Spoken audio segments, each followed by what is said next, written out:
চায়, এটার প্রমাণ ইতিমধ্যে জামাত ইসলামী দিয়েছে। আলহামদুলিল্লাহ, জামাত ইসলামীর 2 জন মন্ত্রী ছিল, এখানে সাংবাদিক বৃন্দ রয়েছেন, এই দেশের সচেতন জনগণ রয়েছেন।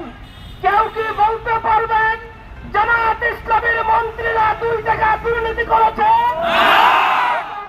প্রমাণিত হয় এই দেশের জনগণ জামাত ইসলামীকে গ্রহণ করেছে।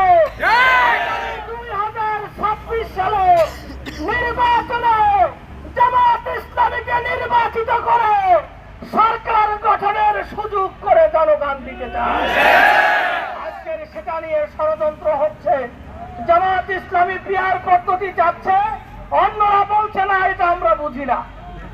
আপনারা বুঝবেন ঘোলা পানিতে যখন আপনারা শিকার হবেন তখন আপনারা পিয়ার পদ্ধতি বুঝবেন। আপনারা আমাদের মনে হয়